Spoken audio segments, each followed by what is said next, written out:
So today, Amelia, I'm super excited for our guest because, as you know, I've not stopped talking about my clinic that I did with her when I was doing the Goldman Sachs program and how kind of reassuring and mind blown the whole thing was. Her name is Mori, and she is just an inspiration to me. And I'm so excited to have her on because I was just so inspired by everything she had to say. So I'm going to read you a little bit about who she is, and then we will bring her on and you'll get to talk to her too, because I'm so excited today to have her on. I can't wait to meet her. You have talked about her. I know, on the Beauty Underground. So Mori Taheripour is globally recognized as an executive with over 2 decades of negotiation, diversity, and inclusion and sports industry experience.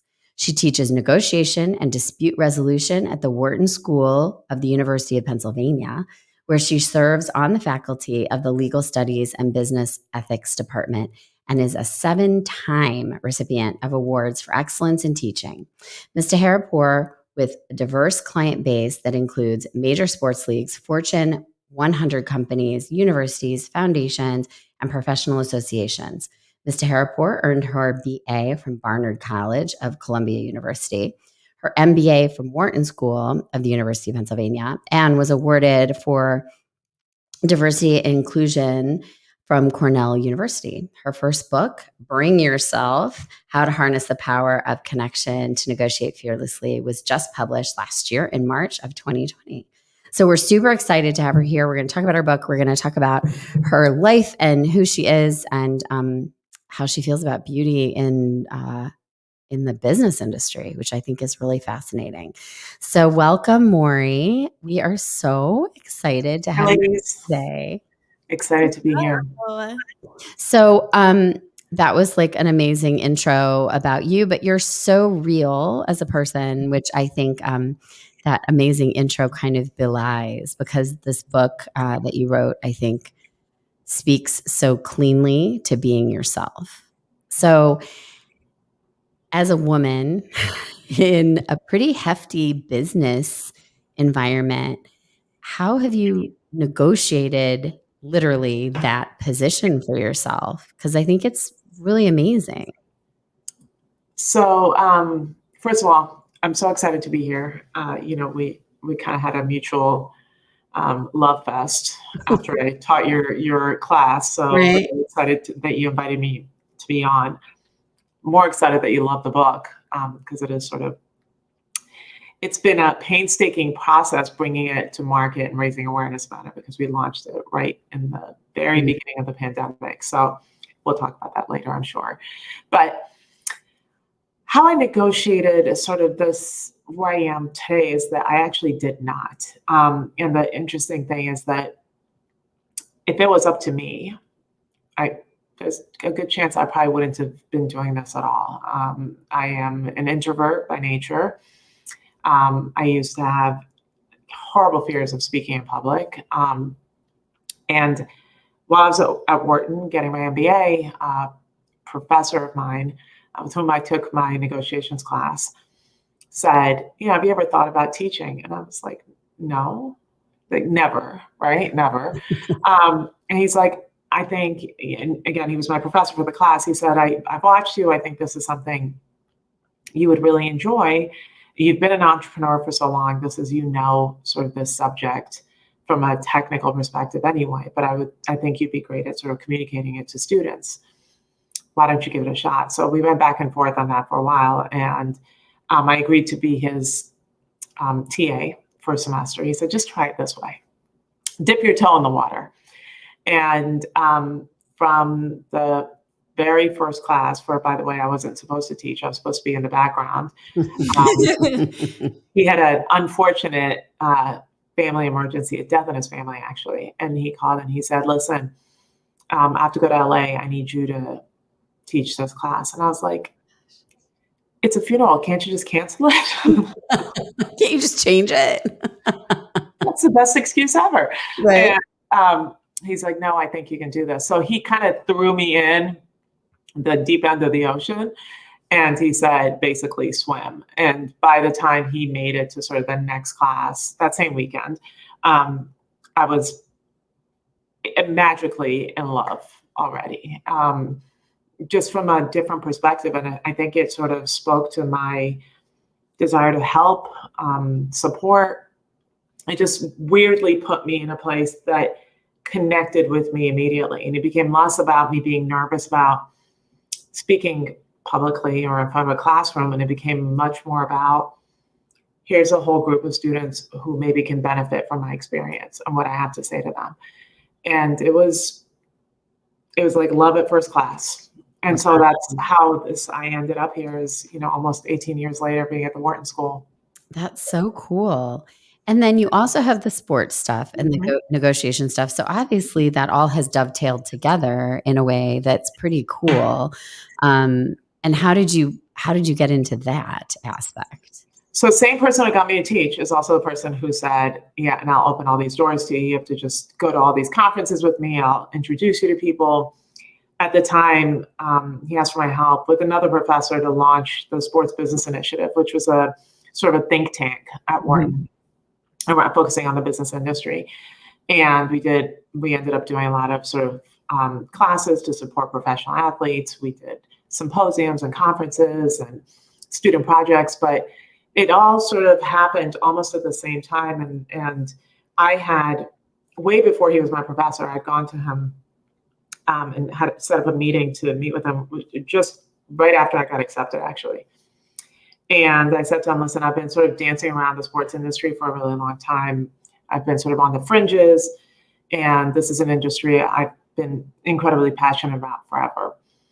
I'd love that by the time I sort of graduate from here, I find my way in some way, somehow. And so I guess the classic negotiation was teach, and then, I'm also going to introduce you to all these people in the industry and sort of use the academic platform, which is a bit unusual, to sort of launch you more into this industry. And so it all really kind of came to a head at the same time, which was, I guess Wharton was absolutely worth every money that I invested in students.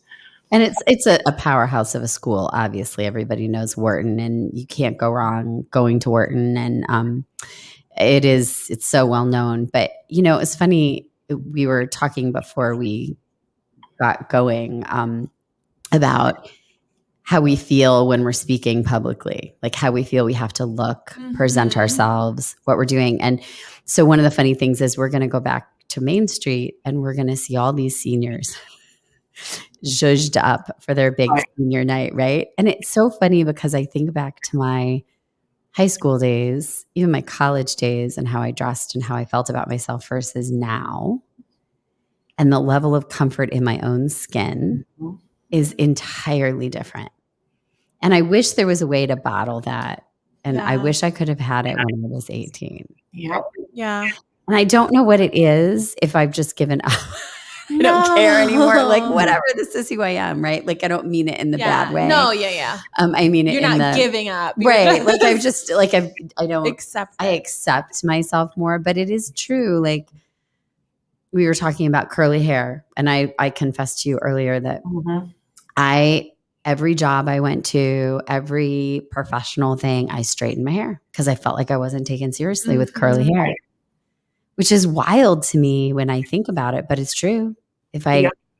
Or maybe it's just the job I always got when I had straight hair. I don't know, but it always seemed like I was taken more seriously. Well, I've always thought that as well. So I never teach a class literally with my hair curly. Natural curl just does not seem to be the thing I want to do standing in front of a class teaching negotiations. And it is maybe in my head, but I also feel more comfortable, right? I'm sitting here playing with my hair right now because I'm like, the curl's not falling right. What people don't understand is when you actually get your hair blown out, you don't have to worry about it for a few days. So it's so much easier. And that's really part of why I do it, is because I want the ease of just getting up, quick blow, and then you're out the door, as opposed to trying to figure out how to make sort of the natural hair work and all that. So for some people, they say, no, that's easier. For me, it's always easier the other way around. And usually my classes are scheduled so back to back to back. So I'm traveling from Detroit back to DC to New Orleans, or whatever it is. So it's actually far easier for me. Yeah. To have it all slick and like it's not rumpled and you Right. don't feel unmade. Right. But you know, I think about it too, and I wonder, and I'm posing this question as I don't know. I always found too, like curly hair, if you're larger chested, you know, certain body types, somehow resonate in a different way than if your hair is perfectly done and everything's kind of trim and tucked in, and there's a tying in, a tightening in of a woman's personality, Right. which I think is interesting. And I don't know if it's true, but I find it interesting. I think that, so as I'm hearing you speak, I'm like, God, we're so judgmental of ourselves, right? So, Yeah. and that's really our own perception of how we think other people see us, right? Mhm. And at the end of the day, everybody's going to judge you those first few minutes anyway, as soon as you walk Yeah. in, right? But then it's what you deliver that's going to make a difference anyway. So in some Right. ways, you could disarm people, right? And then when you deliver your, sort of this powerhouse speaker or whatever it is, and that's really the ultimate sort of the changing of minds, right? That when everything they expected, maybe you're not. But I don't even know what they really expect. This is how I see myself. And I know it's funny because you said, as how you see yourself now is so different, and this is now acceptance of who you are. What's really interesting to me is I've had sort of struggled with my weight all my life, and never quite feeling comfortable in my weight. And you look in the mirror, and it's like everything is flawed, and so that's been sort of this running story.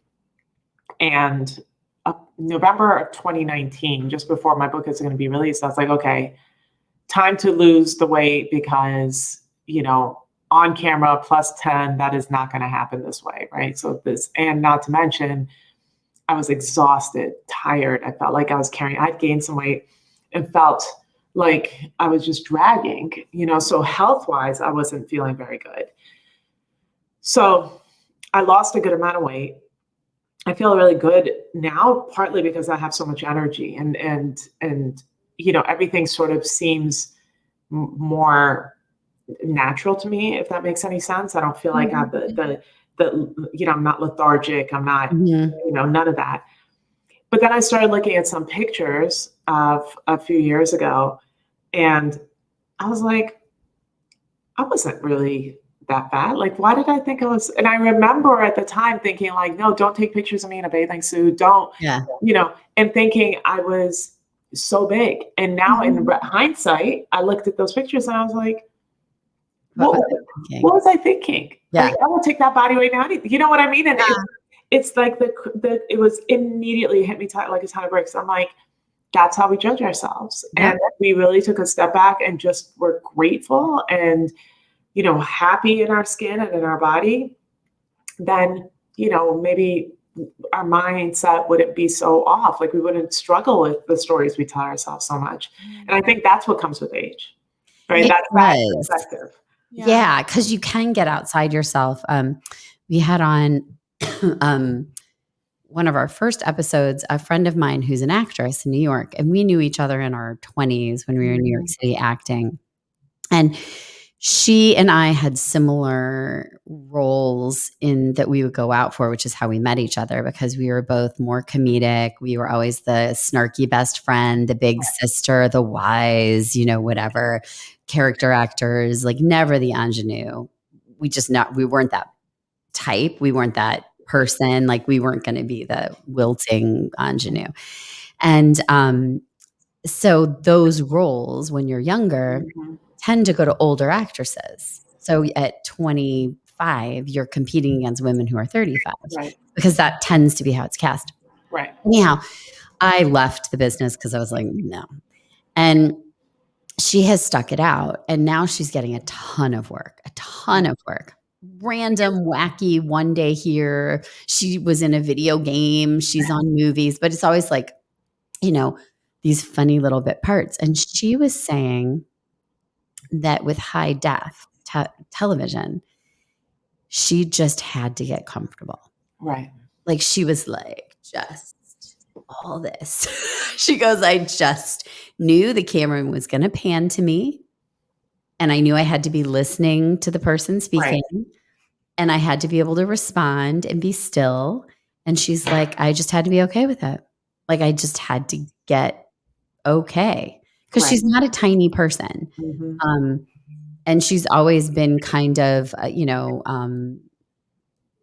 that like I said, like the character actress. Right. So she said it was the work came when she finally just got comfortable. Right.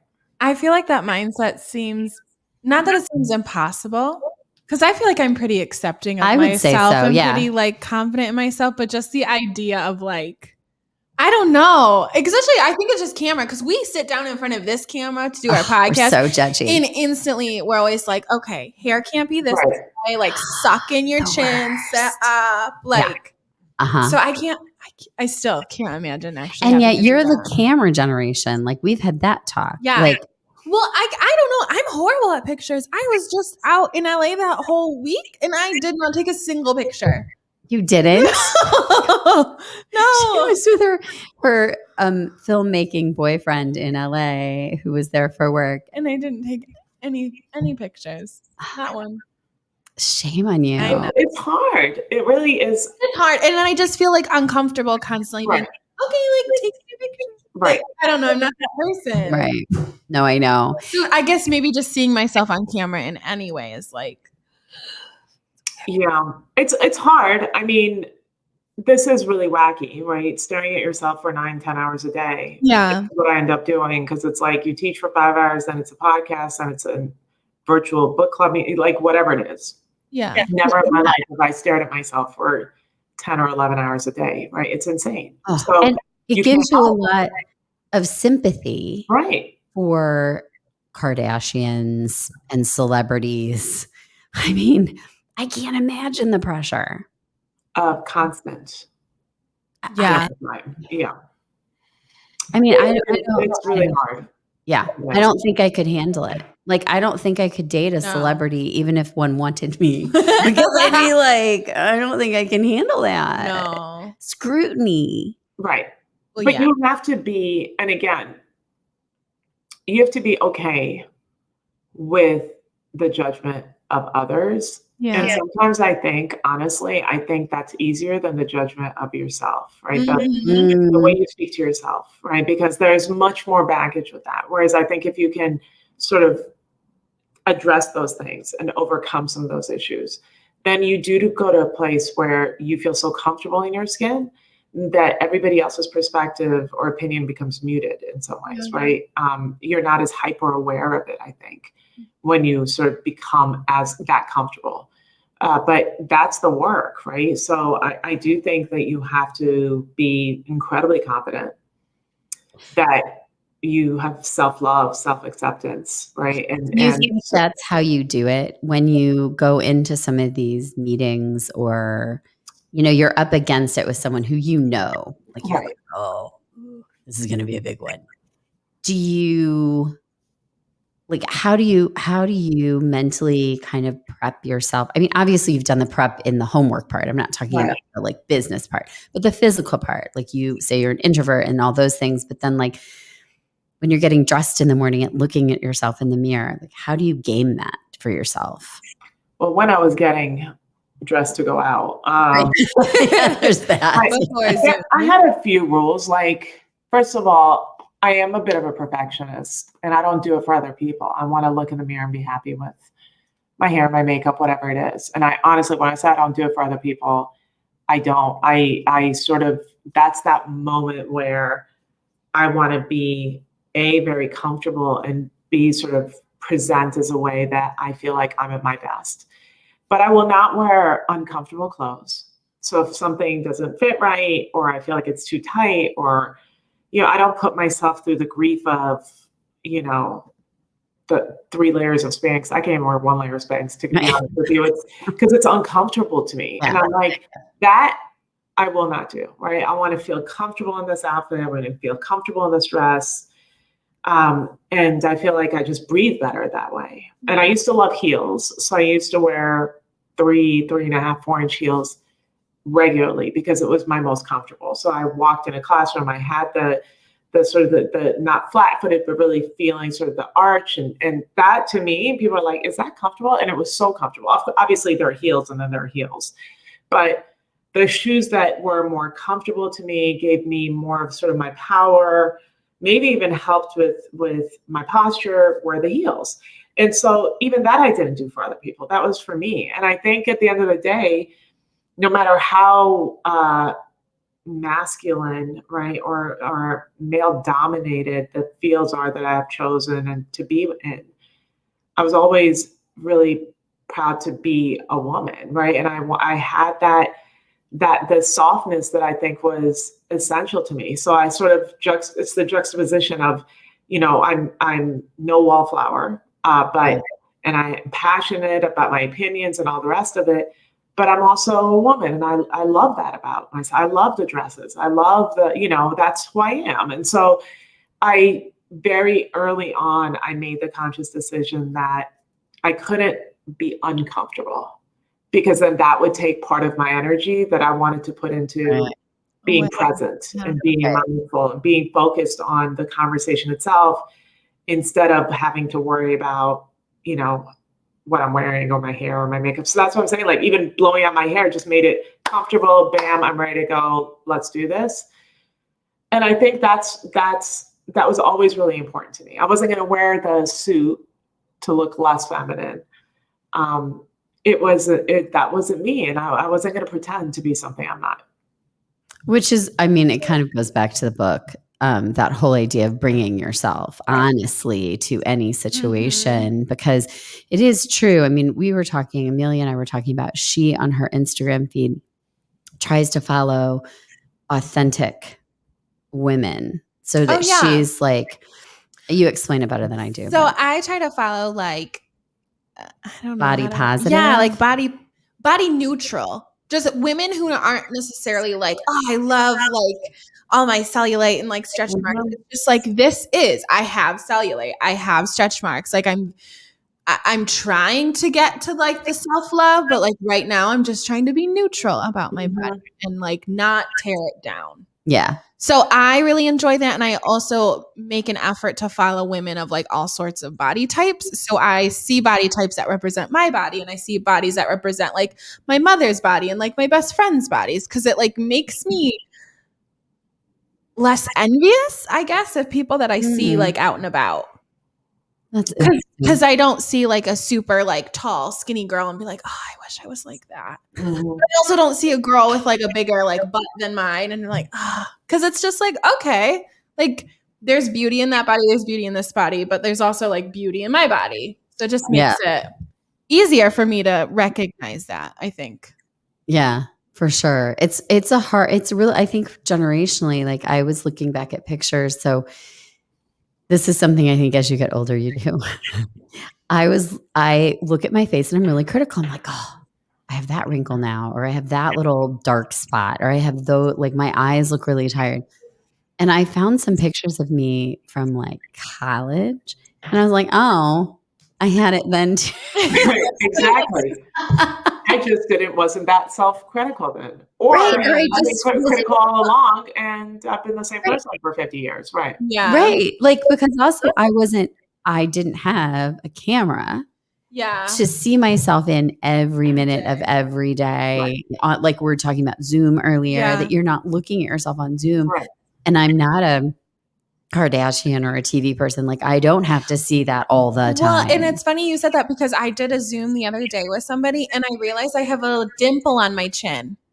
When I talk, I have a dimple that pops out, and I was so embarrassed of it. So I immediately called my mom, and I was like, have I always had this? And she was like, yeah, since you were born, you've always talked like that. And I was like, how have I never noticed that? I think dimples are cute. Dimples are never bad unless it's like maybe on your thighs or your butt. I've got those. Then I'm like cellulite, right? Yeah. No, but it is exactly just like the fact that we are constantly observing ourselves. Yeah, it totally is. You can't do anything about it right now. No, I know. I had a moment. I forget when it was. I think it was when I was working at Barney's.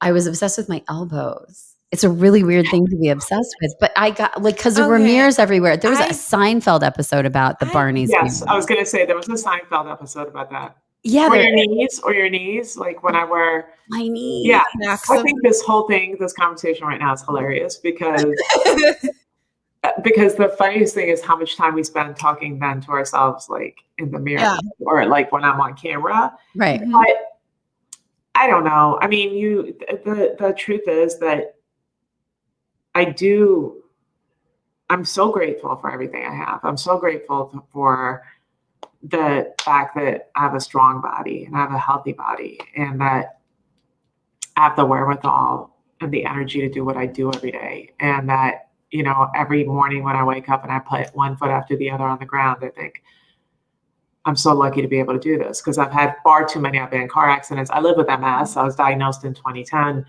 So like I've learned to really appreciate everything about myself.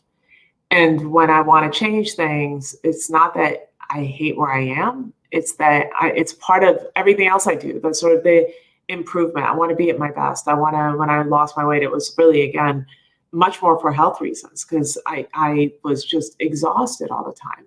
So I think that there's that I've grown into, and it's just that feeling of really being grateful. And then whatever else you want to do, then do it. It's about you. I'm not against plastic surgery. I'm not against fillers. I'm like, your body, your life, do what you have to do. No, I like that though. I like that. Like just not choosing to make the decisions out of a place of hate. Yeah. Like if you want to do it to improve yourself or it's because you want to care better for yourself, but like making those decisions because you hate yourself. Yeah. There are far many other things that should be addressed than your looks at that point. Right. Yeah. Right. Yeah.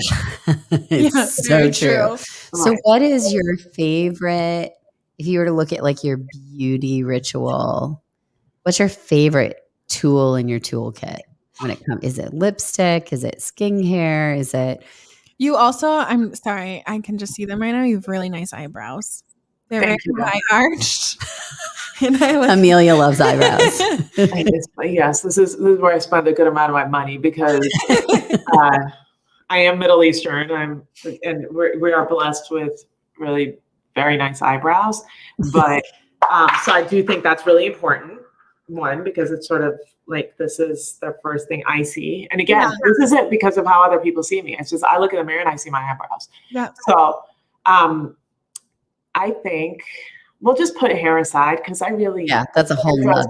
So we'll just put that here. That's no matter what I do, it's not my favorite thing, but I would say mascara and lipstick. Those are your ride or dies, are mascara and lipstick. They are. Even though the older I get, it should be some kind of foundation and concealer and stuff, which I also hate. But all my life, I think, since I started wearing makeup, it was like the two things that I think are quickly sort of transformative. Like I'll wear lipstick at home all the time, right? And I like the feel of the lipstick on my lips. And mascara just gives you that, that pop. Like to me, it's the smallest thing because I used to actually really not like putting on makeup. And in a lot of ways, I still really don't like putting on makeup. It's just that, again, you sort of, you get the brown spots and you get all that. But those two things were always just fun to me. So I would say, I think there's this quickly, you can just sort of change a little bit. Although I will say you've got like a very rock and roll picture. You've got smoky eyes in your cover jacket picture. Actually, that picture was washed out, so it was printed really terribly. But it is very washed out. That's because it's a professional picture, my dear. That's sitting in somebody's chair for an hour. Right. Ahead of time. Yes. You've got smoky eyes. You've got the nude lip. I mean, who doesn't like the glam, right? But it's hardly comfortable. No. Right? And so you do it for events. But I envy the women who can just go makeup free. Cause I love, my favorite look is the non-makeup makeup look. Like it's beautiful to me. The natural look is just, it's glowy and absolutely beautiful. Because we do a ton of that at the shop. Yeah. We get a lot of women and they just want to feel a glowy look, like that non-makeup. But I will confess, and Amelia knows this, my little secret self would do like Avril Lavigne, rock and roll, rock star, black, like way rock and roll. I don't want to say I can't support it. I just she cannot get behind that. She can't get behind it. But she knows that about me because I will So go. every time she's like, "Oh, like let me try to do your makeup today," I'm like, "It's okay, I got it." Because otherwise, I end up in like, which it is pretty, and I do like once it's on me, but it just doesn't feel like it fits my face. That's so funny. So I just feel like I look kooky all day. But again, you're not supposed to wear that. Like it's right. what you love and what's fun to you, right? Yeah. And makeup should be fun. Makeup should be like you're excited to get glammed up, like I said, and you're really good in it, right? And I hate the like layers of cakey. Like that's not not me. It's like you walk into a department store. Like which makeup counter do you go to? I think that says a lot about. Yeah. You know? For sure. Yeah. But I like from the time I was little, I would get makeup artists loved me because I'd be like, do whatever you want. Right. And you go like to the MAC counter probably. Oh, I like, and if I could do literally the black, like black rock and roll, like I just got off tour. We should do that. That should be our next podcast. Just like, I don't know how we would do it over a podcast. I don't maybe either. a YouTube video. I know, because I do. I love it. Anything that's like black and like ringed out. Doing and a look inspired by our favorite 2000s celebrity. I know, right? Something Did like you just say 2000s? Yeah. Yes, she did.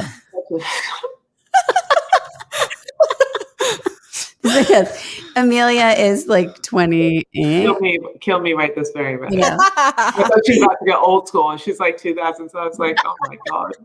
Well, I always think of like the 2000s as like now, but then I realize like it is 21 years ago. It is. It's crazy. I know. It is crazy. But I'm almost 30 to that, and let's talk. I know, right? No, Amelia is though an old soul, and it is funny because we have many conversations during the day, and obviously these kinds of conversations all day, every day, and it is really funny because it is. We're definitely foils for each other in that way, but yeah. Sometimes I'm like, oh man, It's fun. I mean, part of the reason why I said, let's do this podcast is because it really is fun. And I do think like women are just beautiful to me, and sort of our elegance and, you know, the very many different types of looks we can have depending on our mood and, you know, again, whether we want to be glammed up, whether we want to be natural. And I think at the core, there's so much beauty in that sort of the natural appearance, and that everything else is like icing on the cake. Should you like icing? If you want icing for you, that's so good, right?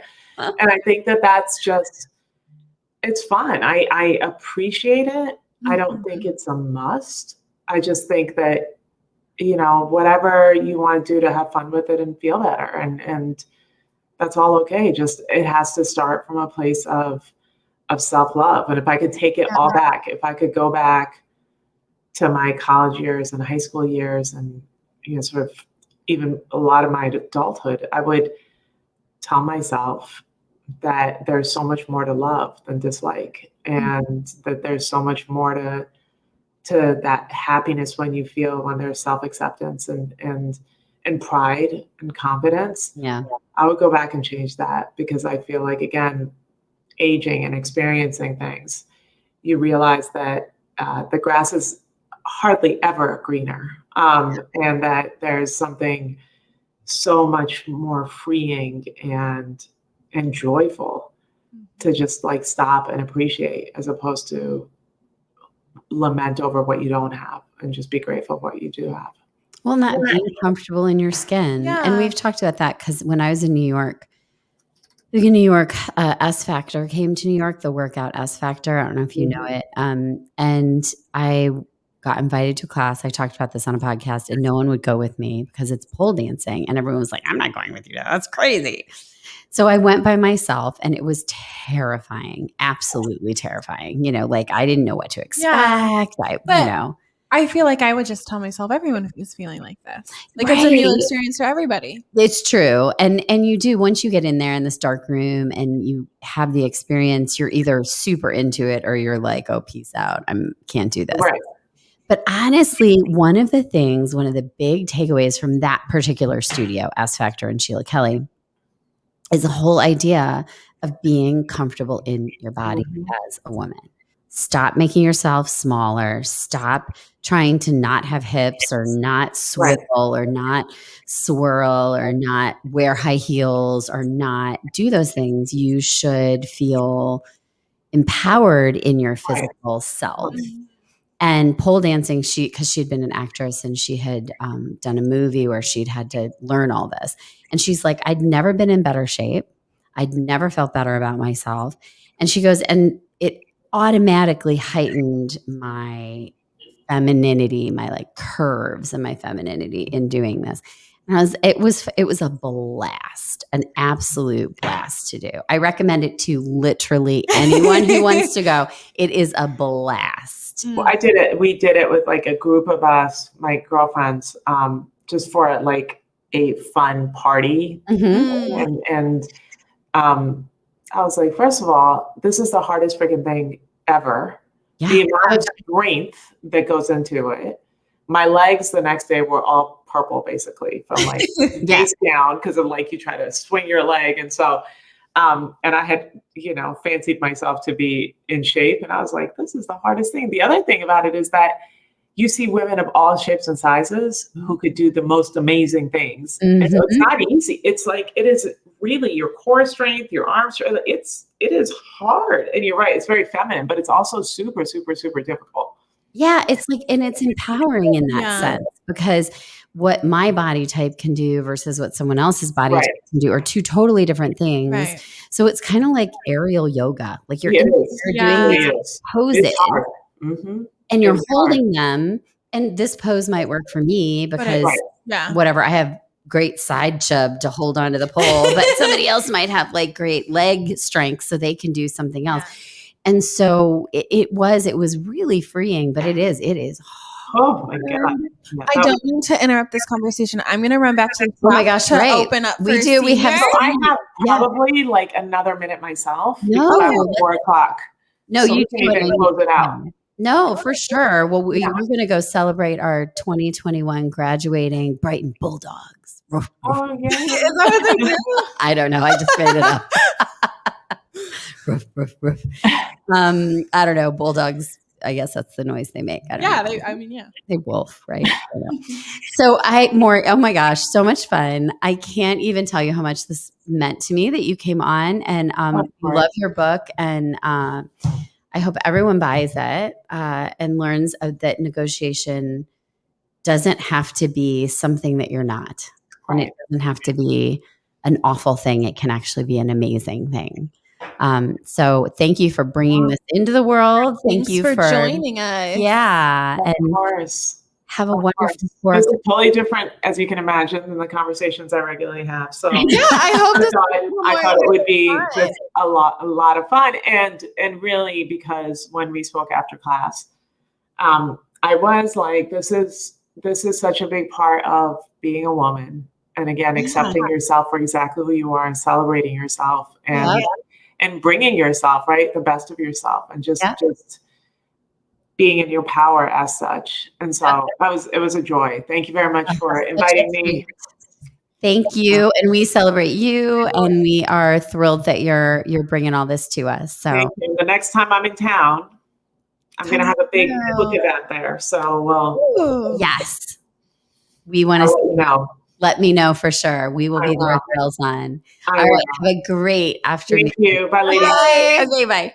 Bye-bye.